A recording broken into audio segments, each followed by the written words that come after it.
Hola, buenas tardes, ¿cómo están? Bueno, hoy es un día muy especial por varias cuestiones. Primero, porque la tenemos a la doctora Jessica Baroschiner, que es un gustazo tenerte aquí. Tus charlas son buenísimas con respecto al tema de hipertensión, que a nosotros tanto nos gusta, un tema súper prevalente. Todos los días tenemos un montón de pacientes vinculados con hipertensión arterial. Y por otro lado, porque hoy es la última charla del año. Así que hoy es la última charla del año, así que fue un ciclo anual espectacular, con muchísimas satisfacciones. Eh, lo aprendimos un montón de cosas, así que realmente es muy bueno. Así que bueno, fenómeno. La última charla. Por favor, hagan las preguntas que quieran a través del chat de YouTube y recuerden de contestar las preguntitas Choice. Aquí abajo en el Zócalo va a aparecer el email para los que todavía no lo saben, para mandar un email y luego recibir las preguntas y así poder tener un certificado por este ciclo de 5 charlas. Así que bueno, Jessica, mil gracias por estar con nosotros. Un Y placer. esto de qué medicamento elijo en primera opción, qué buen tema, me parece genial para nosotros en la atención primaria cuando estamos ahí con una cierta controversia por dónde empezamos. Así que te escuchamos atentamente.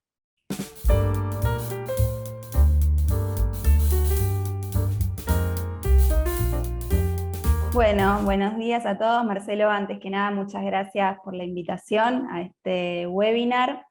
Yo voy a empezar tratando de poner un poquito en contexto el problema del que vamos a hablar, de esto del mejor medicamento para la persona mayor o el adulto mayor frágil, ¿no? En cuanto al tratamiento de su hipertensión. Primero diciendo que uno de los principales factores para el desarrollo de la hipertensión es justamente la edad. Tanto es así que uno de los principales estudios epidemiológicos en lo que a enfermedad cardiovascular se refiere, que es la Cohorte de Framingham, justamente tiene datos que sugieren que una persona de entre 55 y 65 años tiene un riesgo a lo largo de su vida mayor al 90% de desarrollar hipertensión. Esto, dicho en otras palabras, es que casi todos los adultos, cuando lleguen adultos mayores, van a ser hipertensos, o sea que en términos epidemiológicos nos vamos a encontrar con un gran número, con millones y millones de personas en las cuales vamos a tener que manejar su hipertensión. Y dentro de esos millones y millones de personas, que cada vez, como sabemos, en la pirámide poblacional, los adultos mayores tienen una mayor representación, va a haber un subgrupo que van a ser adultos mayores frágiles, ¿no? Y esos son los que nos vamos a abocar hoy. Así que bueno, en la próxima diapositiva vamos a charlar un poquito de esta subpoblación de los adultos mayores frágiles. Entonces, ¿por qué es tan difícil o tan complejo el manejo de la hipertensión en un adulto mayor que además es frágil? Son varios los motivos. En primer lugar, es que estas personas han sido sistemáticamente excluidas de los ensayos clínicos, que son los que generan el mayor grado de evidencia, no solo en cuanto a cuáles son las mejores metas de presión, sino también cuáles son los mejores tratamientos, cuáles son los mejores fármacos que deberíamos elegir para tratarlos. Este es un motivo muy importante, o sea, no tenemos demasiada evidencia para esta población. Segundo, los adultos mayores frágiles, como ustedes los geriatras saben mucho mejor que yo, tienen muchas particularidades como un menor clearance renal y hepático de drogas, una mayor tendencia a la deshidratación, un montón de comorbilidades asociadas que hacen que tengan mayores chances de tener efectos adversos por la medicación. Esto ustedes lo manejan en el día a día y se encuentran con un montón de dificultades con la polifarmacia de estos pacientes, donde muchas veces hay que empezar a hacer malabares, a retirar drogas, a cambiar drogas. Otro aspecto muy común en estos pacientes es la aparición de un fenómeno que es el fenómeno de guardapolvo blanco. Sabemos que existe la hipertensión de guardapolvo blanco, que es cuando la presión está elevada en el consultorio y bien controlada o normal fuera del consultorio, Y esto es cuando el paciente es virgen de tratamiento, ¿no? Cuando el paciente ya está medicado para la presión, a este fenómeno se lo llama, en lugar de hipertensión de guardapolvo blanco, fenómeno de guardapolvo blanco. ¿Sí? Presión en un paciente medicado, elevada en el consultorio, pero cuando el paciente se va a la casa, tiene la presión bien controlada con su medicación. Y esto es especialmente frecuente en los adultos mayores y complica un montón el manejo, porque si yo no le mido la presión fuera del consultorio, no me entero de esto, le sigo ajustando la medicación y ajustando la medicación, y después me encuentro con los fenómenos de hipotensión, es decir, nos pasamos para el otro lado y aparecen todas las complicaciones de los fenómenos hipotensivos, que esto ustedes, bueno, lo manejan un montón y se encuentran los pacientes en la guardia que se sincoparon, que se cayeron, que tienen la fractura de cadera y demás, y bueno, esto la verdad que termina siendo un problema mayor que el de la hipertensión, ¿no? Lo ven todo el tiempo. Bien, a estos problemas se suman otras complejidades también en el manejo del adulto mayor frágil. Una de ellas es el aumento de la rigidez arterial que ocurre con la edad, y esto es importante decirlo, hoy por hoy lo podemos objetivar, lo podemos medir de manera no invasiva a través de la velocidad de onda de pulso. Este es un estudio bastante sencillo para el paciente, parecido a hacerse un electrocardiograma, y o sea, se le mide una distancia a nivel superficial, no se lo pincha, no se lo invade, y esto nos da información exacta sobre la rigidez de su pared arterial, y podemos saber, más allá de sus cifras tensionales, cuán rígido está, y esto ayudarnos a elegir mejor la medicación para ese paciente. ¿Sí? Esta rigidez arterial que ocurre con la edad hace que aumente la presión de pulso, o sea que se separen cada vez más la presión sistólica y la presión diastólica, y entonces esto hace que muchas veces el control de la presión sistólica, que cada vez se eleva más, se tenga que lograr a expensas de una diastólica demasiado baja, porque en el paciente adulto mayor, muchas veces la diastólica está normal o baja. Todo el tiempo, te debe pasar a vos también, Marcelo, que nos encontramos en consultorio con pacientes que tienen 160-70, por ejemplo. 160-65 de presión. ¿Y qué hago? ¿Le bajo ese 160 y le sigo bajando el 65 que tiene de diastólica? ¿Me quedo ahí? ¿Qué elijo? ¿La sistólica o la diastólica? Bueno, eso termina siendo un problema, que tengan tanta presión de pulso por estar rígidos. Así que es una complejidad más que se suma en estos pacientes. Ese es un punto que es súper interesante porque que obviamente cuando vos le das una medicación, la medicación le va a bajar la sistólica y la diastólica. Entonces, ¿hasta dónde se pueden empezar? Uno siempre piensa dos cosas. ¿Hasta dónde él se puede sentir no del todo bien por el hecho de bajar también las dos presiones? Y por el otro lado, hasta qué punto es beneficioso, ¿no? Hasta donde uno le baja. Entonces siempre son las cuestiones del consultorio. Siempre cuando pasa estas cosas, lo que vos decís es genial, y yo siempre trato de ver cómo está el corazón con un ecocardio, pues no sea cosa que tenga alguna valvulopatía que también haga que la diferencial sea más amplia. Entonces, siempre voy buscando a ver si tiene alguna causa extra que encima tenga una diferencial importante. Totalmente, porque como dijimos, estos pacientes además tienen muchas comorbilidades, entonces los tenemos que tener bien estudiados y bien caracterizados. Y a todo esto que venimos diciendo, otra cosa que se suma y que es súper importante es que estos pacientes suelen tener una hipervariabilidad de la presión.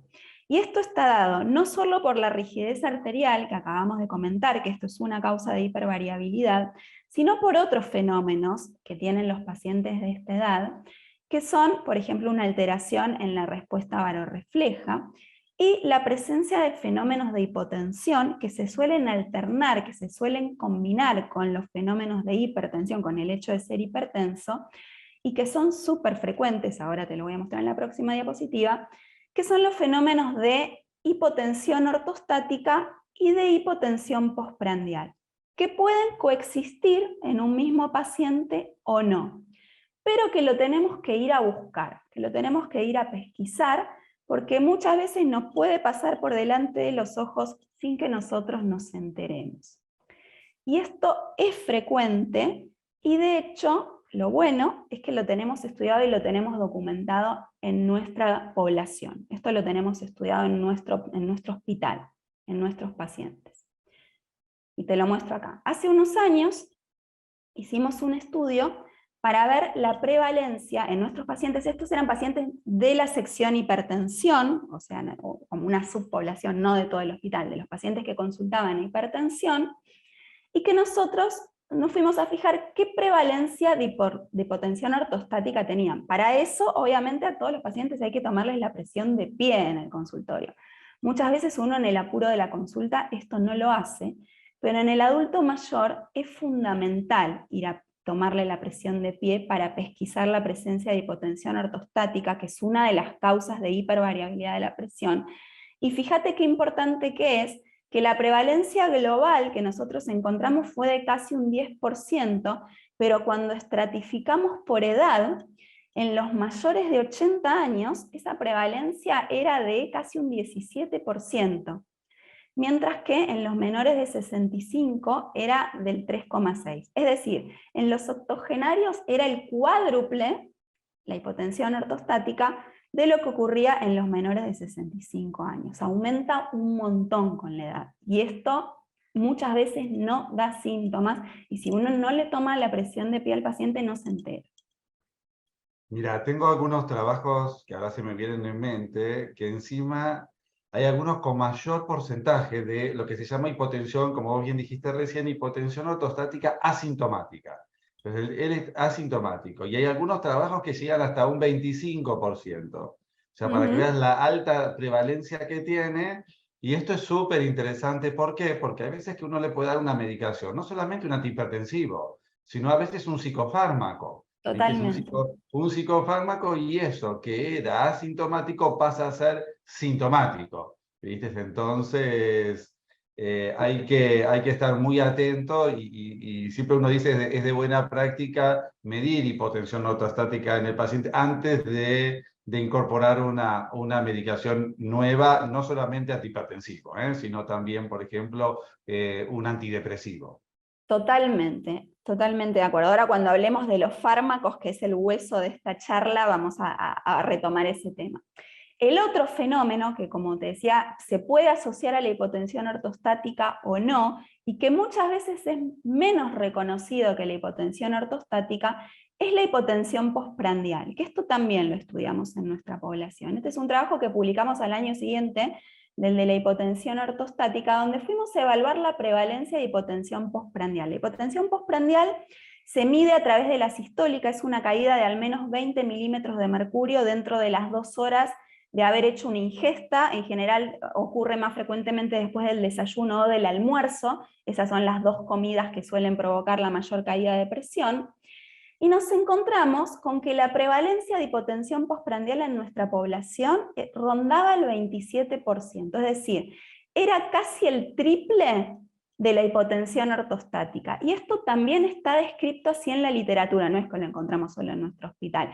En la literatura está descrito que la prevalencia de hipotensión postprandial es alrededor del triple de la ortostática, que tiene mucho más marketing la ortostática que la postprandial, pero en realidad la hipotensión postprandial es mucho más frecuente. También suele ser asintomática, no es lo más común que dé síntomas, y hay que ir a pesquisarla, porque si no, no nos enteramos. ¿Cómo la pesquisamos nosotros? A través del monitoreo domiciliario. Nosotros en nuestro hospital tenemos un protocolo especial de monitoreo domiciliario para medir hipotensión postprandial, que de hecho muchos geriatras que trabajan con vos lo piden, este protocolo, ya están al tanto, y piden con protocolo de hipotensión postprandial, para ir a pesquisar este fenómeno. Y nosotros encontramos que hay algunas características de estos pacientes, algunos predictores de que tengan hipotensión postprandial, como son la edad mayor de 80 años, ese es un predictor de hipotensión postprandial, el antecedente de enfermedad cerebrovascular, el bajo BMI, en general los pacientes más flaquitos, más menuditos tienen más hipotensión postprandial, y la mayor presión sistólica en consultorio. Los pacientes que estaban más hipertensos sistólicos en consultorio eran los que después tenían más fenómeno de hipotensión postprandial. Entonces, si uno seguía solo por la presión de consultorio y le sigue agregando medicación antihipertensiva porque está muy hipertenso sistólico en el consultorio, después puede exacerbar los fenómenos de hipotensión postprandial en la casa, si uno no fue a pesquisar este fenómeno y no se enteró que el paciente lo tenía. Así que súper importante tener en mente estos fenómenos de hipotensión que contribuyen a la hipervariabilidad de presión del paciente y que después, si uno no lo piensa, no lo pesquisa, se encuentra con que el paciente apareció en la guardia porque se sincopó, porque tuvo un TEC, porque tuvo una fractura de cadera, y resulta que tuvo alguno de estos fenómenos y estaba tomando un montón de antihipertensivos y uno no se había enterado de esto. Entonces, pensando ahora cuál debería ser la meta de presión en el adulto mayor frágil, y otra vez voy a volver sobre este concepto que decía al principio de que no tenemos evidencia de ensayos clínicos en el adulto mayor frágil. ¿Por qué? Porque ser un adulto mayor frágil es un criterio de exclusión en todos los ensayos clínicos. Antes de meterme un poco con eso, voy a repasar esto que esta revisión de Jack me pareció súper gráfica, que son los pros y los contras del descenso intensivo de la presión en los adultos mayores hipertensos, pero esto es en general, no en el frágil, ¿sí? Porque estos son los adultos mayores que sí fueron incluidos en los ensayos clínicos. Primero voy a repasar esto, que cuáles serían los beneficios que se han visto en muchos ensayos clínicos que se han realizado con adultos mayores. Primero, una reducción significativa, estadísticamente, de alrededor del 30% más, de eventos cardiovasculares mayores, de la mortalidad cardiovascular, una reducción significativa del 33%, la reducción más significativa se ha visto en la insuficiencia cardíaca, cuando uno utiliza una meta intensiva de reducción de la presión en los adultos mayores, pero a su vez, lo que vemos ahí en color celeste en la diapositiva, son todas las desventajas de perseguir una meta intensiva de reducción de la presión en los adultos mayores, que tiene que ver con que uno va a necesitar un incremento del número de antihipertensivos en estos pacientes, con todo el problema de la polifarmacia, los efectos adversos que conversábamos hace un ratito y que ahora vamos a volver a conversar cuando hablemos de fármacos, el posible aumento en los niveles de creatinina, otros posibles efectos adversos de la medicación, posibles aumentos en la hipotensión, en el síncope y en otros efectos adversos. O sea, todas las ventajas que tiene la meta intensiva de presión en estos pacientes vienen acompañados por muchas desventajas que vamos a tener que poner en la balanza y que vamos a tener que individualizar en cada paciente. Más aún si se trata de un adulto mayor frágil, donde todos estos beneficios que están ahí en rojo y que les acabo de contar, no están tan claros, porque todos estos beneficios son en el adulto mayor fit, que es el que fue incluido en el ensayo clínico, no en el frágil. ¿Está bien? Entonces, metiéndonos ya más un poco en los frágiles, donde tenemos algunos estudios, pero que no son ensayos clínicos, sino estudios observacionales, traje un poco a colación como para ilustrar un estudio que los geriatras seguro lo recontra conocen y mejor que yo, que es el estudio Partech, del cual se publicaron muchos subanálisis. Es un estudio hecho en ancianos institucionalizados, y en este análisis en particular lo que compararon fue la tasa de sobrevida en la parte izquierda de la diapositiva. Lo que estamos viendo eran, en la curva más gruesa, aquellos que tenían una presión sistólica menor a 130, pero a expensas de estar recibiendo al menos 2 antihipertensivos, versus otros grupos. Es decir, que tuvieran otros niveles de presión sistólica u otro número de fármacos, con o sin fármacos, o sea, menos de 2 fármacos o no fármacos antihipertensivos, y vemos que aquellos que llegaban a una meta de presión menor a 130, es decir, podríamos llamar una meta intensiva, pero por recibir más de 2 antihipertensivos, tenían una sobrevida significativamente menor que los otros grupos. Y en la parte derecha de la diapositiva, cuando vamos a desglosar quiénes eran esos otros grupos, eran ya sea los que tenían menos de 130 de sistólica pero que recibían menos de 2 antihipertensivos, los que tenían más de 130 de sistólica, aunque recibieran más de 2 antihipertensivos, y aquellos que tenían más de 130 de sistólica pero recibían menos de 2 drogas antihipertensivas. Entre estos 3 grupos no hubo diferencias significativas, y todos tuvieron una mayor sobrevida que aquellos cuya presión llegaba a menos de 130 a expensas de recibir más de 2 drogas antihipertensivas, lo cual es un poco contraintuitivo con la diapositiva que mostré antes de las metas intensivas de presión. Entonces, cuando uno se pregunta el porqué de esto, tenemos que pensar en un fenómeno epidemiológico que es el de la causalidad reversa. ¿Sí? ¿Por qué está ocurriendo esto?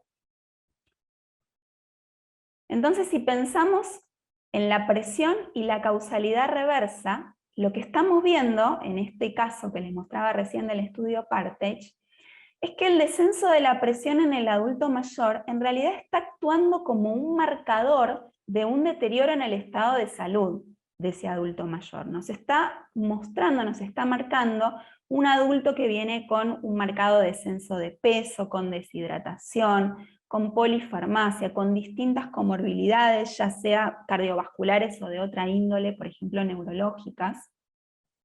Y entonces, en estos casos, si estratificamos el riesgo cardiovascular de esa persona basado solamente en cifras tensionales, podemos estar confundiendo la estratificación del riesgo por todos estos otros factores, el descenso de peso, la deshidratación, las comorbilidades, que no estamos teniendo en cuenta al usar la estratificación cardiovascular clásica.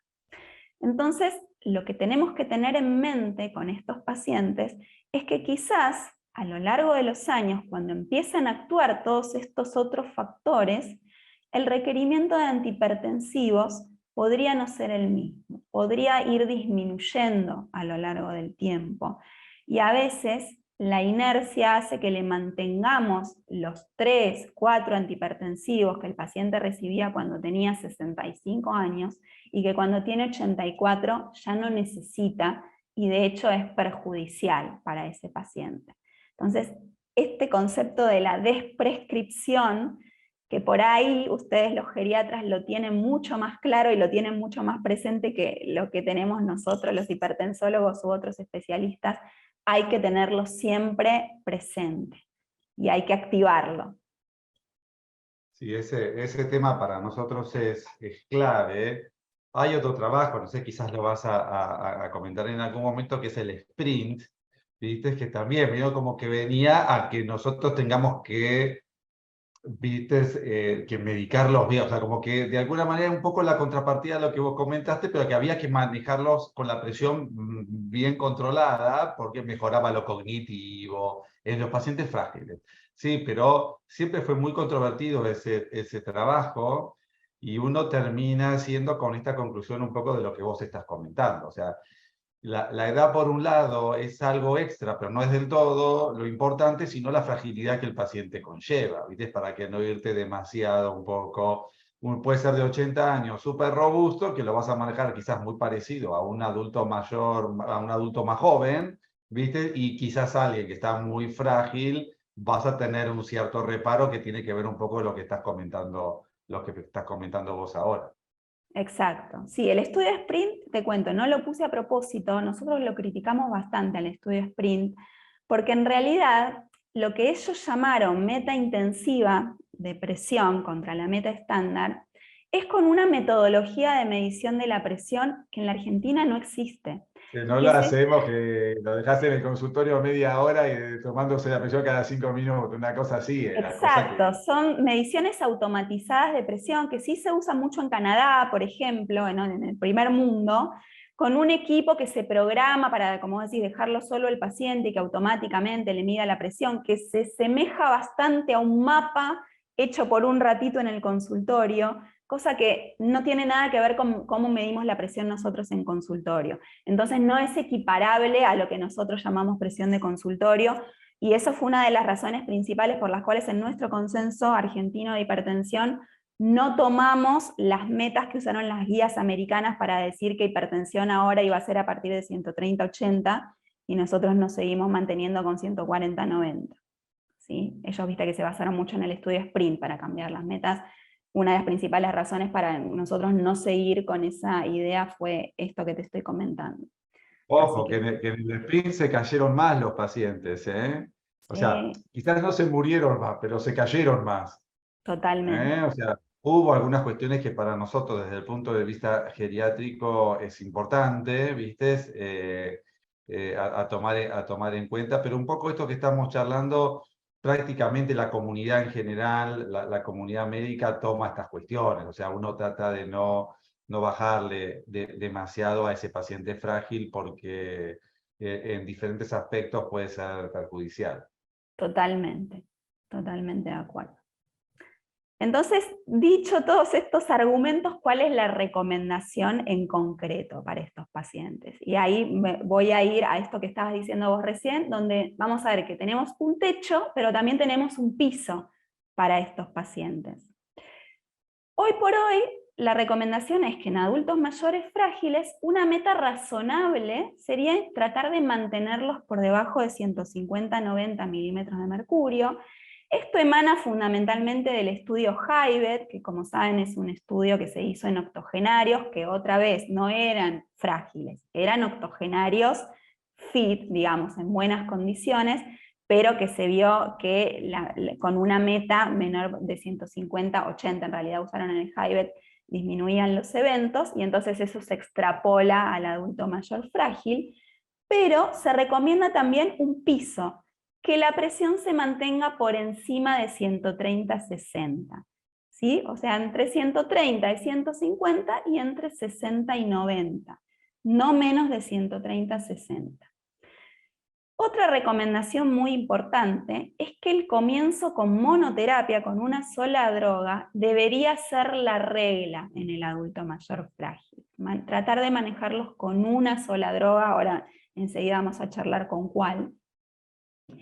Y si necesitara más, tratar de no superar los 2 fármacos. Uno como la regla y a lo sumo 2.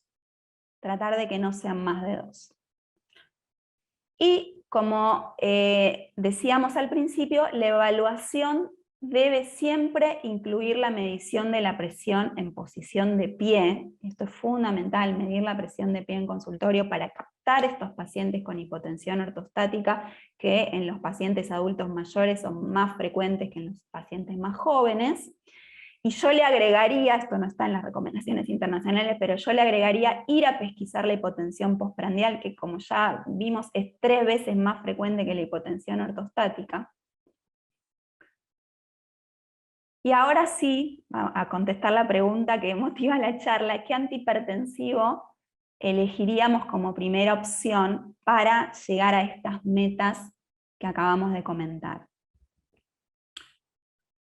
Lo primero que les tengo que decir, y que ya lo vengo diciendo, no hay una evidencia contundente en estos pacientes porque no hay ensayos clínicos. Hay algunos estudios observacionales, por ejemplo, hay un estudio de origen asiático que sugiere que los beta bloqueantes podrían tener un efecto protector en adultos mayores frágiles. Algunos estudios con beta bloqueantes muestran que protegerían contra la fragilidad, o sea que es más frecuente su uso en adultos mayores no frágiles que en frágiles. No hay demasiada causalidad en eso, es un estudio observacional de asociación. Hay otro estudio hecho en población china que muestra que mejorarían la fuerza muscular medida por handgrip, el uso de bloqueantes cálcicos. Hay otro estudio hecho con IECA que muestra también que incrementarían la fuerza y la masa muscular en miembros inferiores, y entonces en ese sentido serían un poco protectores para la fragilidad, pero son todos estudios pequeños, ¿sí? Por otro lado, también me parece importante comentar que en líneas generales, esto no está específicamente hecho en adultos mayores frágiles, pero sí sabemos que en líneas generales los ARA2 tienen un perfil más favorable en cuanto a efectos adversos que los otros antihipertensivos. Esto es en estudios comparativos cabeza a cabeza en población general. Entonces, si esto lo extrapolamos al adulto mayor frágil, bueno, podríamos pensar que en términos de eventos adversos serían mejor tolerados también en el adulto mayor frágil, los ARA2. Pero, vuelvo a remarcar, en esta población la evidencia es escasa, ¿sí? Y ahora voy a analizar cada una de las familias farmacológicas, digamos, en cuanto a sus contras específicas en el adulto mayor frágil, para tener en mente. Algunas consideraciones especiales, entonces. Con respecto a los bloqueantes cálcicos, ya sabemos que el principal problema son los edemas en miembros inferiores, eso en todo el mundo, no solo en los adultos mayores. En particular en los adultos mayores, esto podría provocar que más frecuentemente sean erróneamente interpretados como insuficiencia cardíaca, y esto desencadene toda una chorrera de estudios para un paciente que quizás no lo necesita. Y además, muy importante, pueden limitar la vida social y la actividad física de estos pacientes. Entonces hay que tenerlo en cuenta. Como por otro lado... No solamente eso, sino que le pongan diuréticos. Totalmente, que encima el tratamiento con diurético no mejora los edemas por el bloqueante cálcico. Claro, no mejora, le baja la presión, se siente peor, y entramos todo... Le vamos a meter un efecto adverso y no le vamos a mejorar el efecto adverso del bloqueante cálcico. Así que esto es súper importante, pero como además yo les dije en la diapositiva anterior que los bloqueantes cálcicos eran, dentro de la poca evidencia que había, los que más habían mostrado beneficio, y ahora me van a decir, pero ahora me está diciendo que tienen estos problemas, por ahí lo que podemos hacer es, dentro de la familia de los bloqueantes cálcicos, tratar de elegir alguno que dé menos edemas, que no todos dan con la misma frecuencia de edemas. Eso sería una opción. Otra posibilidad que tenemos es con los IECA. Los IECA, dijimos, bueno, también podrían ser una alternativa. Lo que tenemos que tener en cuenta en el adulto mayor frágil es que, ya dijimos, son muy propensos a la deshidratación, y entonces tenemos que tener especial cuidado con los IECA de valorar el estado de hidratación de ese paciente y de monitorear regularmente la creatinina y la calemia en estos pacientes. ¿Sí? Vamos a tener que medirla periódicamente. Con respecto a los diuréticos que comentaba recién Marcelo, tenemos todo el problema de que requiere un monitoreo frecuente de electrolitos, de función renal. Vos comentaste antes el tema de otras drogas, por ejemplo los antidepresivos, que muchas veces tenemos que coadministrar con los diuréticos, y el riesgo de hiponatremias severas, y que en el hospital estamos cansados de ver pacientes en la guardia y pacientes internados por hiponatremia, por combinación de estas drogas. Y además, en estos pacientes, otra cosa social, digamos, a tener en cuenta es que pueden agravar la incontinencia urinaria, y esto impactar negativamente en la vida social de estos pacientes que no quieran ir a un cumpleaños, que no quieran ir a un festejo, por el problema de la incontinencia urinaria. Otra familia de drogas que podríamos utilizar son los antialdosterónicos. En este caso tenemos que tener en cuenta no solo que, lo mismo que otros diuréticos, requieren un monitoreo frecuente de electrolitos y función renal, sino que tienen el riesgo de la hipercalemia, al contrario que otros diuréticos, y que hay que evitarlos si la tasa de filtrado glomerular es menor a 30. En estos pacientes directamente se recomienda evitarlos, ¿sí? Y por último, otras familias de drogas, los beta bloqueantes, en el adulto mayor frágil, tienen la particularidad de que pueden exacerbar la fatiga, provocar pesadillas, provocar depresión y confusión, que en estos pacientes, bueno, es un gran problema, por ahí terminan con antipsicóticos y demás cuando no lo hubiesen necesitado. Pueden agravar problemas de la conducción cardíaca. Hay que tener mucho cuidado si se los combina con inhibidores de la acetilcolinesterasa, ojo en los pacientes con Alzheimer, porque esto puede tener riesgo de bradicardia. En el caso de los alfa bloqueantes, como la doxazocina, la terazocina, bueno, estos claramente son los que más riesgo tienen de hipotensión ortostática, hipotensión postprandial o síncope, y directamente en el adulto mayor frágil se recomienda evitarlos, no usar directamente este grupo farmacológico.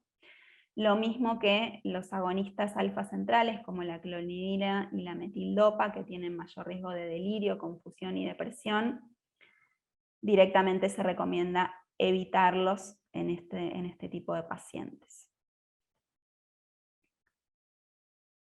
para concluir, entonces, de todo lo que les acabo de contar. No parece razonable hacer recomendaciones generales. No hay recetas de cocina en el adulto mayor frágil, sino que se debe apuntar a un manejo individualizado de cada paciente, teniendo en cuenta sus características. Parecería prudente, en cuanto a metas, manejarnos con un techo de 150-90 y un piso de 130-60, en ese rango. Siempre la monoterapia, siempre tratar de manejarlo con una sola droga. Siempre, esto me lo digo a mí misma porque ya sé que los geriatras lo tienen, pero siempre tener la desprescripción en mente, ¿sí? Siempre pensar que quizás el paciente necesite sacarle antihipertensivos. Dentro de la escasa evidencia que hay en esta población, los antihipertensivos más recomendados parecerían ser los